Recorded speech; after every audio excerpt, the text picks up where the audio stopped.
विश्वास पाठक जी, आपके पास आना चाहूंगी।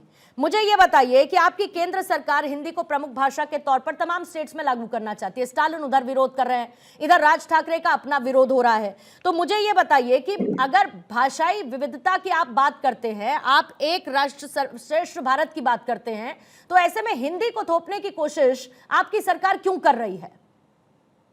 और क्या जो एमएनएस का डर है वो डर सही है? पूर्णिमा जी, आपके दो सवाल है।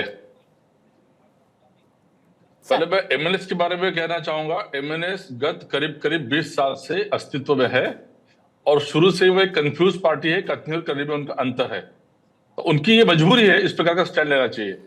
जहां तक भारतीय जनता पार्टी का सवाल है, महाराष्ट्र का सवाल है, मैं आपको नेशनल एजुकेशन पॉलिसी के बेसिक ड्राफ्ट की तरफ ले जाना चाहता हूँ। नेशनल एजुकेशन पॉलिसी ये केवल लैंग्वेज के लिए नहीं है, ये पूरी एजुकेशन पॉलिसी है जिसमें पूरी तरह से बच्चों का विकास, अपने देश की जो विरासत है उसके बारे में ज्ञान और सब प्रकार से उनका डेवलपमेंट कैसा हो, उसके लिए एक बड़ी कमेटी बैठाई थी।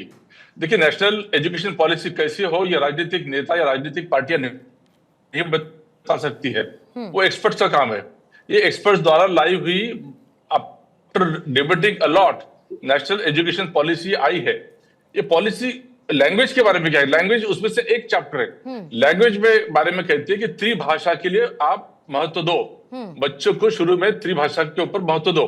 ये जो पॉलिसी है ये 5+3+3+4 ऐसी पॉलिसी है। तो पहले 5 साल में आप 3 भाषा बच्चों को पढ़ाओ, ऐसा कहा है। और उसमें भाषा में ऐसा लिखा है कि नॉन, यानी जो भारत देश की भाषा है, यानी भारत देश की भाषा नहीं है वैसे एक ही हो सकती है, 2 भारत देश की भाषा। अब भारत देश की भाषा नहीं है, ऐसी भाषा कौन सी हो सकती है? अंग्रेजी। तो हो सकता है अंग्रेजी लागू होगी, महाराष्ट्र में अंग्रेजी को क्या है। दूसरी, लोकल लैंग्वेज जरूरी है, मराठी तो रहेगी, मराठी को कोई हटा ही नहीं सकता है। अब तीसरी भाषा में एमएनएस से बाकी लोगों से पूछा जाता है कि आप कौन सी भाषा चाहते हो। हिंदी एक ऐसी भाषा है जिसकी देवनागरी मराठी और हिंदी से सटीक जुड़ी हुई है।